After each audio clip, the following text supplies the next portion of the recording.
Mighty Silverstone, scene of so much great motor racing history, is the site of round 7 of the FIA Formula 3000 International Championship for 2002. Hello again, everyone. I'm Bob Barsha, along with David Hobbs. Sir Jackie Stewart is in the house.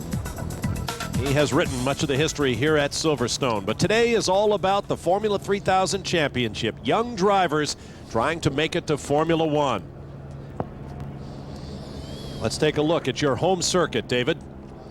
Well, it's changed a lot since I used to race here. They've changed it over the years to reduce speeds and, of course, make it safer. As you can see, they've jammed an awful lot of corners in, but it is one of the longest tracks that these guys are going to compete on this year at just over 3 miles. Some very, very, very fast straights. Hanger straight down to Stowe Corner, very quick. Up to Farm there, very quick. Club Corner used to be very fast. Up to the Abbey Chicane is quick. Into Bridge is extremely quick corner now, and, of course, down into Copse and up through the Maggots. Beckett's Complex, which is very, very difficult. You and I were standing there some years ago watching the Formula One cars go through there. Absolutely awesome. The word you heard David use over and over again was quick. This place is flat, fast, and one mighty racing circuit built on the grounds of an old RAF airfield during the dark days of World War II. The field pulls away, led by pole sitter Thomas Enge to complete their reconnaissance lap. Enge on pole for the second time this year. Only he and Sebastian Bourdais have sat on pole position this year as Sir Jackie talks with a friend. Always a great talent spotter for his own racing teams. He'll be watching these young drivers very, very closely. Here's a look at the starting grid. Enge's second pole of the year. Sebastian Bourdais has won 5 of the 7. And only those two men have sat on pole thus far this season. Giorgio Pantano hit a rough patch of late, out of the last race at the Nürburgring in Germany. He'll be looking to make up space. Antonio Pizzonia had his best finish of the year on the podium at the European race. Jorn Wertheim also finished in the points. Rodrigo Sperafico led the championship early this year, but he too has been having some problem finding results of late. Derek Hill, the American, will make the second start of his limited appearance schedule in the 3000 Championship this year. Rob Nguyen, young Vietnamese-Australian driver, had his best performance in the most recent round at the Nürburgring. Ryan Briscoe, another young Australian, has been having lots of problems. This is one of his better qualifying performances this year. Alex Mueller in the European minority after starting the season with the Durango team. The Durango car that Mueller used to drive is the one Derek Hill starts today, the only American in the field. That field is 20 strong while they make their way around to their starting positions. We'll take a break, and when we return, the lights that will send them on their way to begin the second half of the Formula 3000 season. Stay with us. Welcome back to Silverstone Circuit in the English Midlands and round 7 of the FIA Formula 3000 International Championship. You see the cars making their way to their positions on the starting grid. Across the front row, Thomas Enge and this man, Sebastian Bourdais. Bourdais and Enge 1 and 2 in the championship.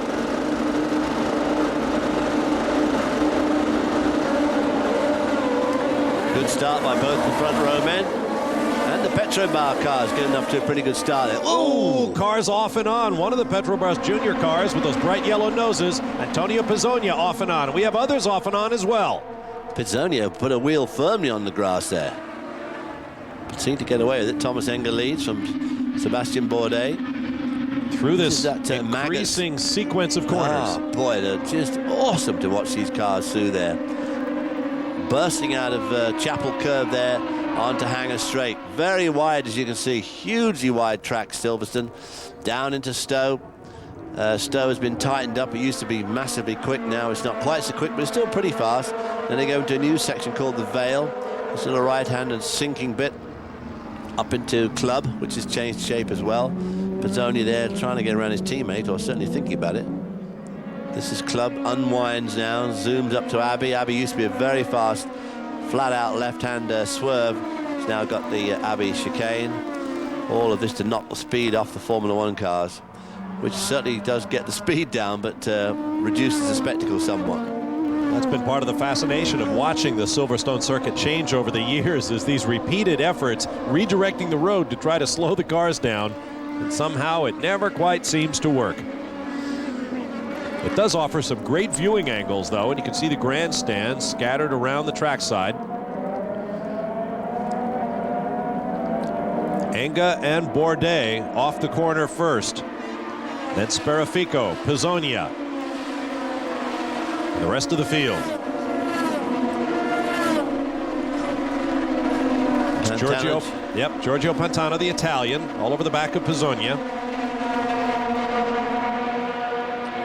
Patrick Freisacher in the Red Bull car, number 9.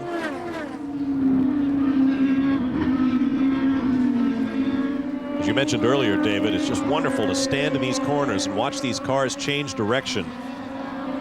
Terrific G-load on these cars and on the drivers.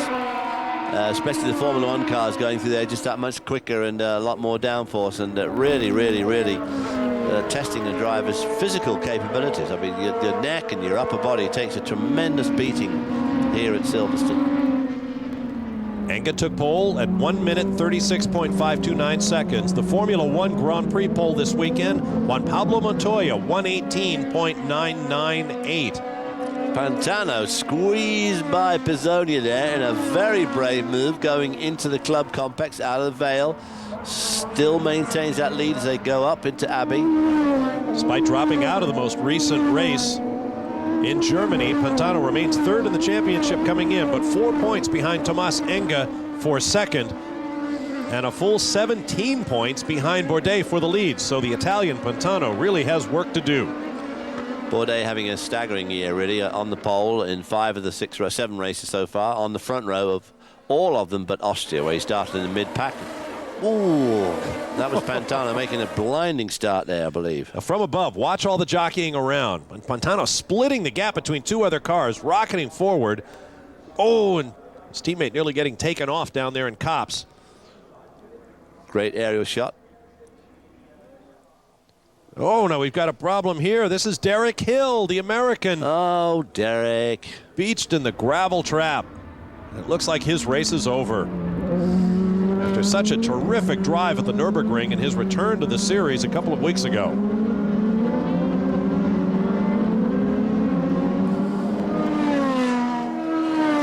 Very different engine note from these 460 horsepower Zytec V8 engines. All of the cars using the same engine, same Lola chassis, gearbox, the entire drivetrain, and the Avon spec tires. Although the cars are all built to the same dimensions as the Formula One machinery. Thomas Enga pulling away from Sebastian Bourdais just a little bit, just over a second and a quarter lead as they come into this is the Luffield Woodcote complex. This is Woodcote.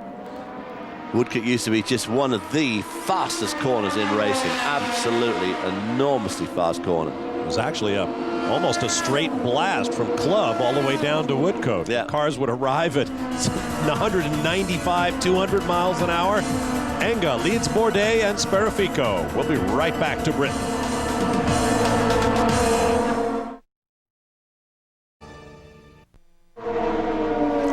Welcome back to round 7 of the FIA Formula 3000 International Championship. Bob Varsha and David Hobbs with you from Silverstone. No changes during the break. Thomas Enga leads Sebastian Bourdais, Riccardo Sparafico, Giorgio Pantano, Antonio Pizzonia, and Bjorn Wertheim, the top 6 points-paying positions. There's Rodrigo Sparafico, one of the Durango Formula cars. Ricardo Mauricio behind him in one of the Red Bull Junior Team machines. Beginning to see some sponsorship popping up on the side pods of these cars, which is great to see. We'll have Speed Channel coverage in the 2003 season, either live or same day from each round of the championship. There's Mario Haberfeld, who started out with a fairly good run, then had a terrible race a couple of weeks ago at the Nürburgring. Had a couple of spins, well, he had a spin and got himself clipped and then ultimately spun out of the race. We think probably something broke in the second spin as a result of the first one, where he got tagged quite badly down at turn 1. Watching the car. He was on the podium in Brazil, which produced an unprecedented Brazilian sweep of the top 4 positions. I believe it was the Italian Enrico Toccacello who broke up the Brazilian stranglehold of the top spots. Thomas Enger got a huge lead now on Sebastian Bourdais as they come out of the Beckett's corner to go through Chapel and get down Hanger Straight. Ricardo Speraffico had a good run 2 weeks ago in Germany. Giorgio Pantano hanging on to that 5th spot. Sun beginning to poke through the clouds. They make their way down Hanger Straight to Stowe Corner. Michael Schumacher had his celebrated off back in the late 90s, went straight onto that corner, broke his leg when he reached the tire wall at unabated speed. That led to one of the changes in the racetrack profile. There's Alex Mueller, started the year in the Durango team, now driving for the European Minardi squad. Up ahead of him, there's Nicholas Chiesa attacking Rob Nguyen for 13th. Rob Nguyen, who 5th a couple of weeks ago, his best result of the year so far. Young Australian Haberfeld, rookie. Rodrigo Speraffico, Ricardo Mauricio, all running nose to tail. Here comes Chiesa, Nguyen in the white Astromega car.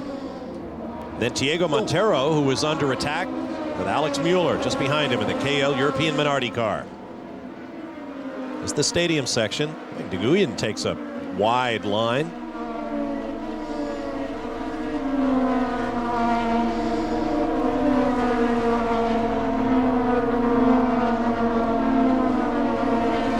That shot down the front straight as the cars rocket into cops. Yeah, it's terrific. This is a great section of corners. Look how the corner radius changes from one corner to the next. Wide, flat, some call it featureless and dull, but it certainly is a challenge to the drivers. Another look at Chiesa in the black PSM Racing Line car, going by the young Vietnamese Australian Rob Nguyen. Pretty brave move that, as he came into Club Complex out of the Vale. Well, Nguyen, this in replay, fighting off Diego Montero, who's having a dice of his own with Alex Mueller. Back up to the front. There goes Sebastian Bourdais. Speraffico. Checking the race order. After 8 of 30 laps of racing, Anga, Bourdais, Ricardo Speraffico, who has really come alive here in the mid-portion of the season. He was outclassed desperately by his identical twin, Rodrigo Speraffico, early in the year, but the roles have definitely switched. We'll take a break and return with more of Round 7 of the FIA Formula 3000 Championship in a moment.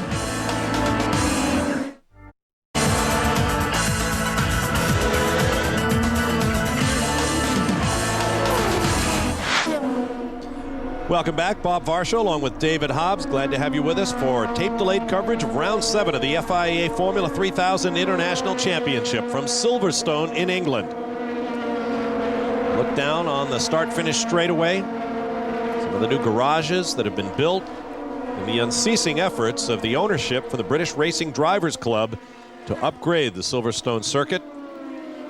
Which, of course, they have done some magnificent work there, including getting some government help in joining the new bypass, the new Silverstone bypass, which is a dual carriageway, or what you'd call a divided highway, and now has a proper entrance into Silverstone, so all those days of nightmare traffic should be over. And of course, Sir Jackie Stewart, who we saw earlier, prime mover of the BRDC, is the president and a very strong figure, and he has great connections. Old Jackie, he's a very political animal. He knows all the people in Parliament, and of course he's a very close associate of a number of members of the royal family. So old Jackie Stewart wants things done, he can get them done. You say they are upgrading the track. Last time I checked, you were a member of the British Racing Drivers Club, if I'm not mistaken. This is correct, life member.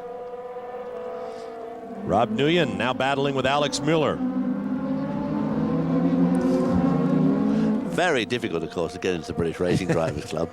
You have to be British and a racing driver, right? No, actually, it's not that easy, and it is a wonderful club. They have a clubhouse on the grounds. And I must say, it was inspiring to see how all the membership, people like Sterling Moss, John Surtees, and so forth, and how they regarded the widows of some of their members. I remember Betty Hill, widow of the great Graham Hill, mother of Damon Hill, being welcomed into the British Racing Drivers Clubhouse. Problem there by Nguyen. Mueller tries to take advantage but can't. That's going through Brooklands there. Quite nearly got it. There is the British Racing Drivers Clubhouse in the background there with the rather ornate roof. Boy, Nguyen having to really fight it for old Muller here. We remember Muller in Monte Carlo a few weeks back. Really struggled to get through Mauricio and had that last lap tangle, which got him disqualified, and he changed teams after that and has been driving for Minardi ever since. This guy's just battling desperately over 14th place. Now keep in mind, Nguyen had just 9 races in any kind of car before joining this top step of the development ladder to Formula One racing. 4 of those races in a German racing school series, then 5 more jumping into the German Formula Volkswagen single-seater series at mid-season. Now here he is with 460 horsepower under his right foot in a car the size of a Grand Prix racer.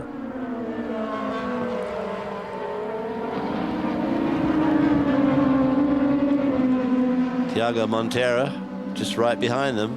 Oh, Mueller almost got it wrong there. KL, of course, stands for Kuala Lumpur. Part of the Malaysian sponsorship. That's a big part of Paul Stoddart's European Minardi motor racing empire.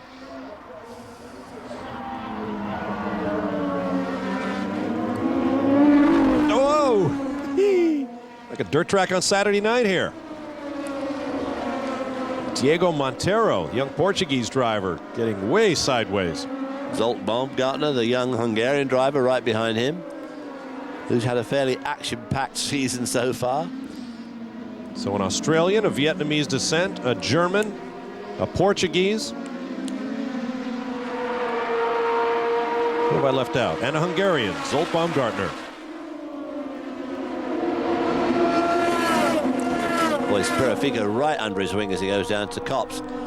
Copse still a very fast corner, lots of runoff now, of course, but the gravel gradually being replaced by tarmac, asphalt as a runoff area.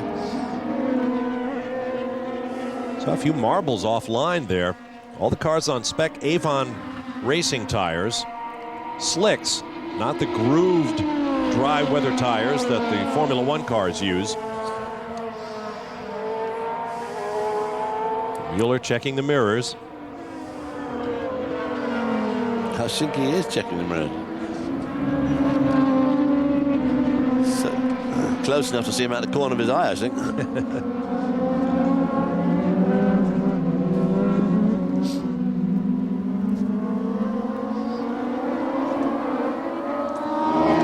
Great battle. Mueller trying to find a way past Nguyen. Montero just dropping back a little bit with Baumgartner behind him. Meanwhile, up front, there's Thomas Enga. Here comes Sebastian Bourdais in second, drawing up just a little bit now. Still a 4-second gap. Ricardo Spirafico runs in third. We'll take a break and be back with more in just a moment. Stay with us.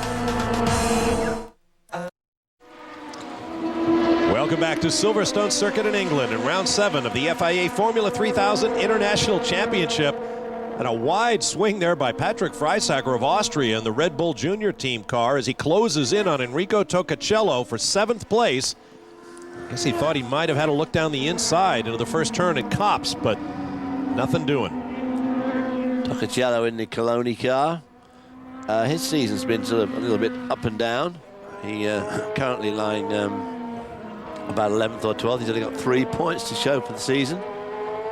Coloni, of course, belonging to Enzo Coloni, a former Formula One team owner who dropped out of racing entirely for a couple of years before returning to field a Formula 3000 team. Let's look at Mario Haberfeld, one of the white Astromega cars, followed by Rodrigo Spirafico in the blue Durango, and then Ricardo Mauricio in the deep blue Red Bull car. 9th, 10th, and 11th. Ricardo Mauricio, who came 3rd in the first race of the season in Brazil in front of the home crowd, not having quite such a good run today. In fact, these 3 men were on the podium in the season opener. as David mentioned, things haven't gone their way since then. Mauricio, 8th in the championship coming in.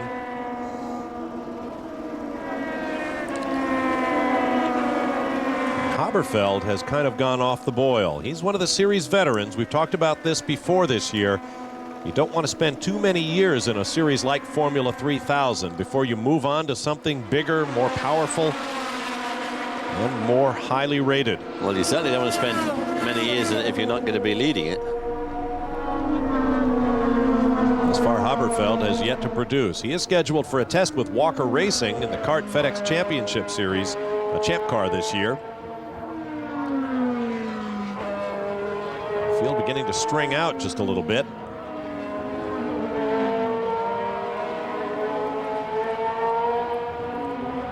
What is that flying through the air? Looks too big to be a tear-off. Mueller and Nguyen still at it. This is for 14th spot. Boy, all this effort for 14th. But of course, that's racing. That's what racing's about. Here he goes, right under the wing. Oh, gosh.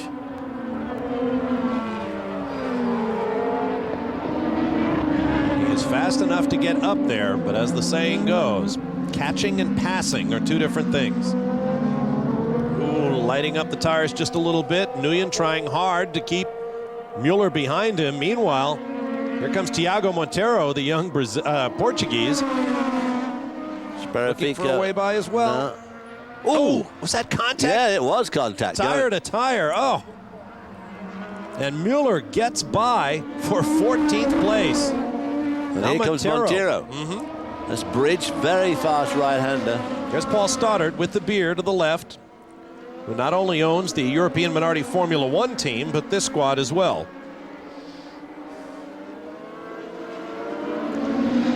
But Nguyen getting very wild. I think he's having problems with that car.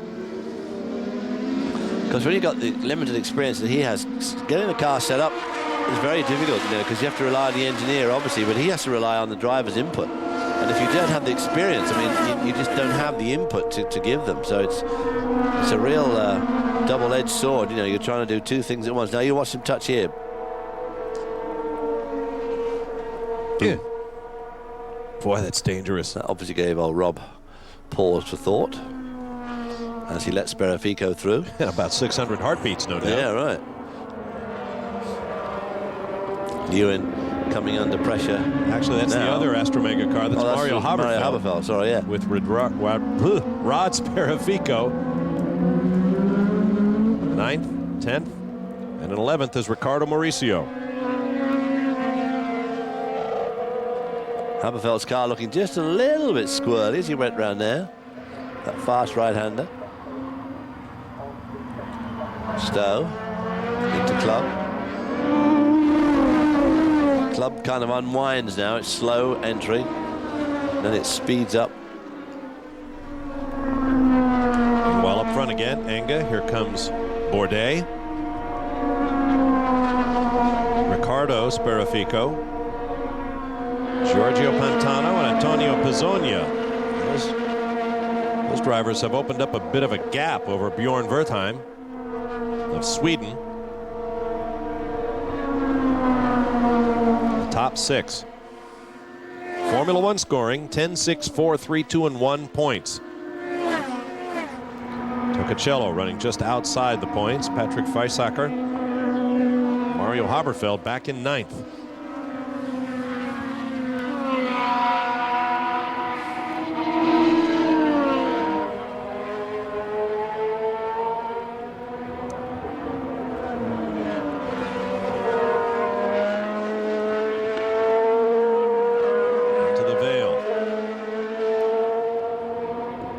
Not only was the Vale, when it was redeveloped, a new series of corners, there was also some excavation done to give the track an elevation change. Elevation change, exactly right. Yeah, Silverstone has got a bit of elevation change, but it's very gradual from basically from one end of the circuit to the other. And that's just because it was a long, narrow circuit.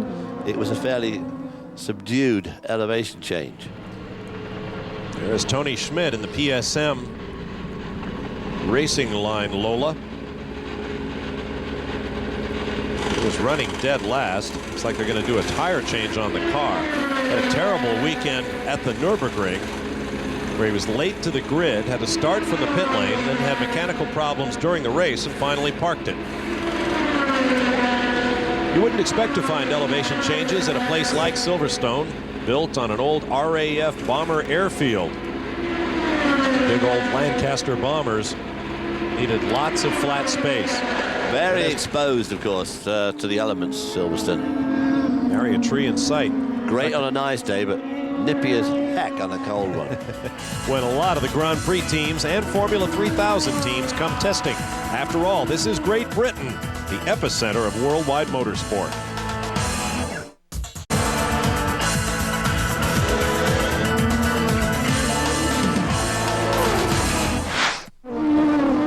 Welcome back to Silverstone Circuit in England in round 7 of the FIA Formula 3000 International Championship for 2002. I'm Bob Varsha with David Hobbs. Thomas Enga has the lead. Sebastian Bourdais is second. There goes Riccardo Sperafico in third. 11 laps remaining of a scheduled 30. The first race of the second half of the 2002 Formula 3000 season. Thomas Enga started from pole for the second consecutive year here at Silverstone and is leading handily. Here's another look at Rodrigo Sperafico in the blue Durango Formula car, getting by Mario Haberfeld for 9th while we were in break. Good pass there. Just seemed to come from nowhere and really just whistled by the guy. Haberfeld was obviously not prepared for it, but Rodrigo Sperafico doing a really nice job on that pass. Our first winner this year in Brazil. Now Haberfeld coming under pressure from Riccardo Mauricio. And the Red Bull Big driver. Pressure. Yep. Oh! Wrong sort of pressure. Well, Nigel Mansell and Nelson Piquet can do that sort of thing, but apparently Mario Haberfeld and Riccardo Mauricio cannot.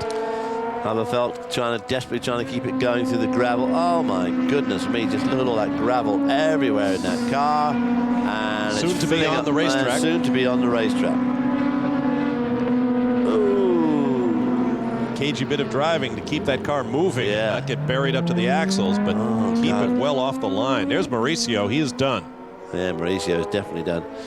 Let's take a look and see how much damage is done to both cars. Well, he changed his mind, Mauricio, and then Haberfeld really tried to block him, but he kind of left it a bit late.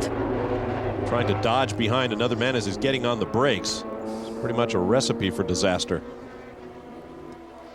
There's Riccardo Mauricio replacing the steering wheel, as the drivers are required to do.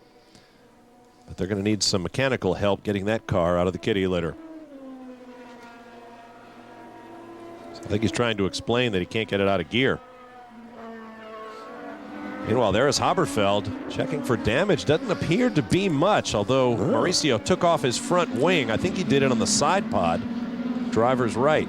Or the back of the wheel. Yeah, or the back of the wheel, which is probably the strongest thing to hit, although it can bend the suspension. But Haberfeld's car looks in remarkably good shape, and the tyres look in remarkably good shape, having just been through the gravel. So he soon got that. Very clean gravel here in Britain. Ah, very clean, exactly. Well, it gets lots of rain on it. There's Mauricio walking away with some help. I wonder if he's all right. Very gingerly taking off. Yeah, very gingerly taking his glove off. Uh-huh. Could have got some wheel lash there as a... You often see racing drivers from onboard cameras in contact situations take their hands off the steering wheel. The reason is if you hang on to it, if either of the front wheels hit something, the wheel is jerked around and you can damage your hands and arms. 9 laps to go. Boy, Thomas Enga got a 7-second lead now over Sebastian Bourdais. Second spot there. Riccardo Sperafico, Giorgio Pantano, Antonio Pizzonia, Bjorn Wertheim. Toccacello. There's Mauricio talking with the track workers as the car is towed away. I think he just misjudged it, but you can see how the wheels turn there. If he was holding on at that stage, he gave it a pretty severe clip on the back of Haberfeld's car. Could have really got some feedback through that steering wheel. We'll take a break and return with more in the second half here at Silverstone. Welcome back to round 7 of the FIA International Formula 3000 Championship. Bob Varsha, David Hobbs with you. Here's Rob Nguyen under pressure once again. This time it's the red car of Zsolt Baumgartner. This is for 14th place. While we were away, Patrick Freisacker got around Enrico Tocacello for 7th. Nguyen and Zsolt Baumgartner bumping wheels there, but Baumgartner got through and manages to hold onto the place and pulls away a little bit. That's the second time Nguyen has had a belt from the car that's been passing him. When in doubt, go for the chrome horn. Baumgartner appears to be sliding that car through some of the faster corners, which is not good for the tires. No, he can't do that too long before the tires start to say enough already. There we see it again coming down there. Zsolt Baumgartner makes up a lot of ground there on braking, but he's also locking up badly. Catches right up with him, hounds him through there. Nguyen stays wide and then tries to cut him off, but it's too late and they just kiss. And Nguyen decides to make discretion the better part of valor and backs out of it and lets Zsolt Baumgartner through. Well, the Hungarian driver was nice enough. First he knocked him out of shape and then straightened him back up with another pop. Meanwhile, Thomas Enge has absolutely dominated this race from his second straight pole here at Silverstone, driving away from Sebastian Bourdais. Bit of a surprise. Bourdais has been quick everywhere this year. Wondering if he is starting to drive with one eye on the championship. In round 7 of 12, it seems to me to be a bit early. Just a little bit, but of course it'll be a great day for the Nordic racing team, Arden racing team rather, Thomas Enge's owners. Of course, Christian Horner living just a few miles from Silverstone in Leamington Spa. Good look there at Riccardo Sperafico, who has come alive in the middle portion of the season. Thomas Enge has one victory in Austria this year. This would be his second. Sebastian Bourdais, the only driver with 3 wins on the season, and a championship lead of 13 points. So I would imagine Bourdais would be happy to finish second behind Enge should the Czech driver go on to win the race.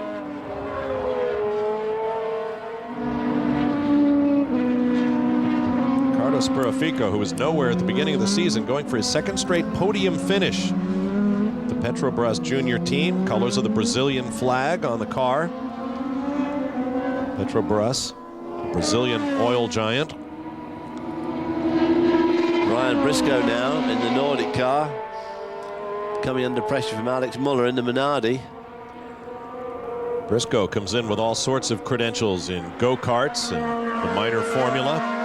Test driver for Toyota's Formula One effort. But he has had his problems this year, despite driving for last year's championship-winning team, Nordic Racing.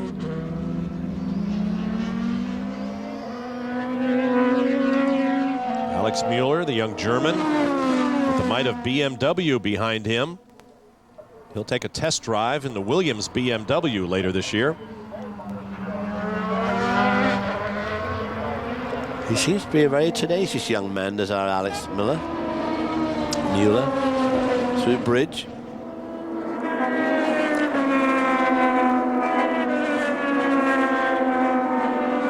This is for 11th place. Mueller's quick through that section, isn't he? Right on the tail now. The graphic came up with 5 laps to go, meaning our leader, Thomas Enge, had already crossed the start-finish line. So he is well ahead of this fight. Ryan Briscoe pulls out a bit of daylight there as they go around Woodcote and go down the front straight into Copse. Whoa! Mueller going pretty wide there, getting a couple of wheels on the grass. Didn't seem to slow him down much. He can hold on to 11th place. It'll be Ryan Briscoe's best finish of the season. His previous best was 12th, which he did twice in the season opener in Brazil and in Spain in round 3. Meanwhile, Thomas Enge having it all his own way, more than 10 seconds up on Sebastian Bourdais.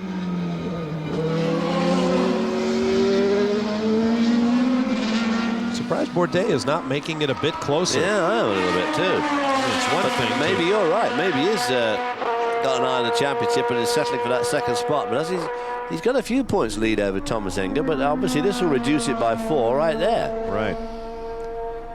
Well, 4 laps remaining. We'll take a break and return with more of round 7 of the FIA Formula 3000 International Championship from Silverstone.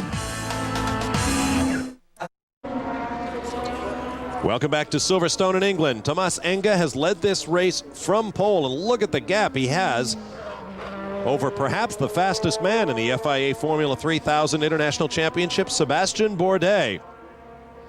Bourdais with about a 4.5-second gap over the third-place car of Riccardo Sperafico, then Giorgio Pantana, and here comes Antonio Pizzonia, Sperafico's teammate.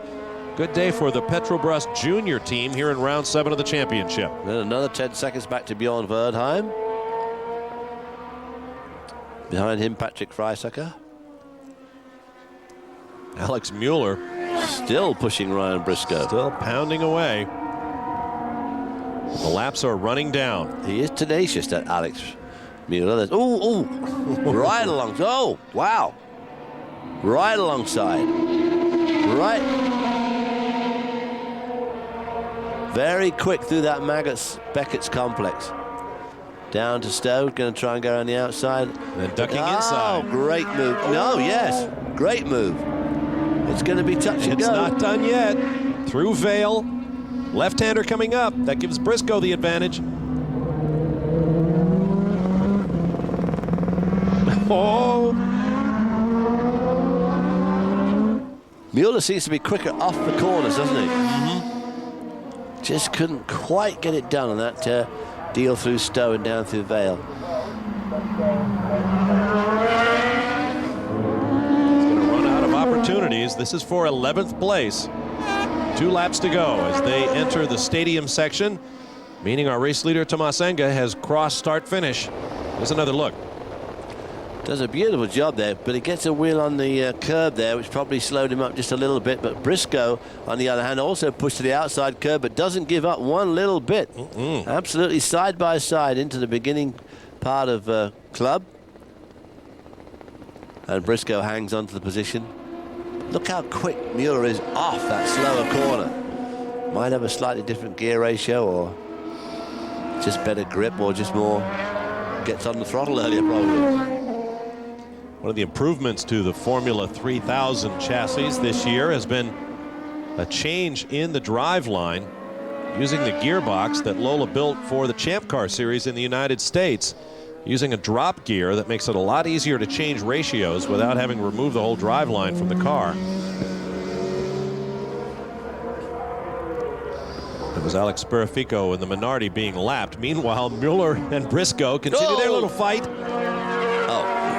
And it is done. Briscoe really losing a lot of speed in certain parts of these corners. All that gravel on the track there too. 1 lap to go. The battle for 11th appears to be just about decided, as Mueller is definitely the quicker of the 2 men. Having got around him, he should be able to consolidate that lead and hold on to 11th position. Of course, unfortunately for him, he doesn't pay any points. Here is Thomas Enger, who has dominated this race, looking for his 2nd victory of the season.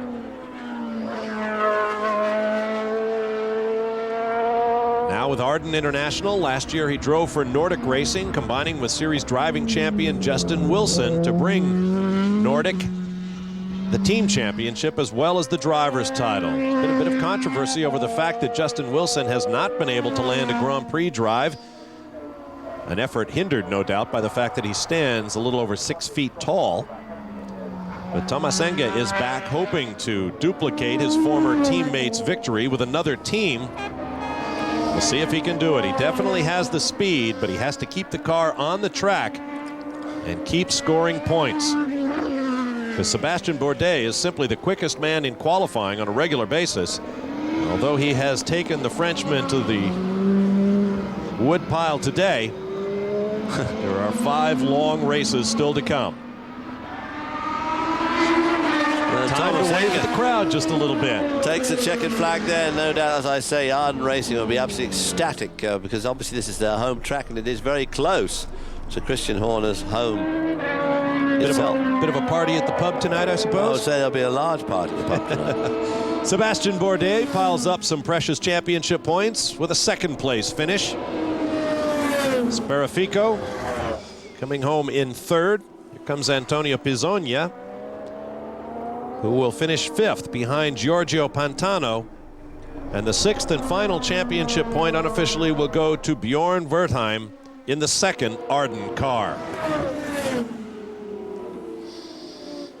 Behind Wertheim, Patrick Freisacher finishes just out of the points, followed by Enrico Toccacello and Rodrigo Sparaffico.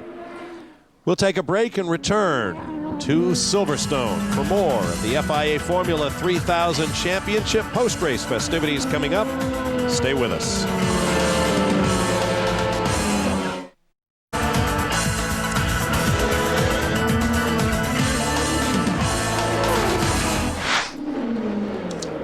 Welcome back to Silverstone Circuit in England. Round 7 of the FIA Formula 3000 Championship is now complete. Bob Varsha and David Hobbs with you. And the Frenchman, Monsieur Fermé, is back. There's Christian Horner. There's Christian Horner. Former driver in the series who decided to become a team owner.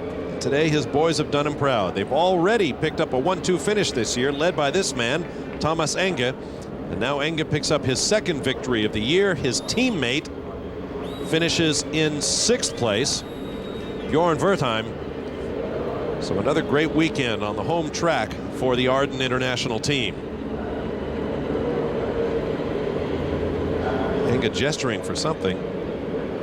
Must want a hat. Must have a bad hairline or helmet hair, no doubt. Helmet hair. There's Sebastian Bourdais congratulating the race winner. And Riccardo Sparaffico, third place finisher as well. Here's a look at the results. Second win of the year for Enge. Bourdais piling up points. Sparaffico continues his run of good racing of late. Giorgio Pantano and Antonio Pizzonia round out the top 5. Wertheim picks up the final point, followed by Austrian Patrick Freisacher. Rodrigo Sparaffico was tough at the beginning of the year, winning the season opener in Brazil. He's had tough times since then, and he is out of the points today. And of course, a very difficult day for Derek Hill in his second race since returning to the Formula 3000 Series, the first car out of today's race. Drivers' Championship, Bourdais now by just 9 points over today's winner, Enge, followed by Pantano, Rodrigo Sparaffico, and Antonio Pizzonia. Riccardo Sparaffico catching up. Rodrigo having a great run at the beginning of the year with a win in the second spot, gave him all the points he's got so far. His brother is catching up in the last 3 races. Arden International swaps place in the Teams Championship, once again with Supernova, and they lead by 1 point. Last year's champions from Nordic Racing still without a single point in the championship. And as I suspected, a little thin on top is Mr. Enge, so he wanted his hat. Nice trophy. I should say so. Very nice trophy. These are great moments for a young driver. Sebastian Bourdais raises his on high. A little bookish is Monsieur Bourdais with his glasses. There is Riccardo Sparaffico with the third place honors. And now, of course, just leave the stage before the champagne starts to fly, and very wisely so. Old Sebastian Bourdais, keep calling it Sebastian Bourdais, getting used to this champagne business. I should say so. That's got to be awful. Well, from here in Britain, we're off across the channel to the home of Champagne in France for round 8 of the FIA International Formula 3000 Championship. Join us next Sunday at 8 p.m. Eastern Time for round 8 from the French Grand Prix weekend, with re-airs on Monday, the 13th of January. Congratulations to Thomas Enge as the championship closes up to just 9 points between Bourdais and Enge. We'll see you next from France on the Manicourt circuit. Until then, for David Hobbs, I'm Bob Varsha. So long, everyone.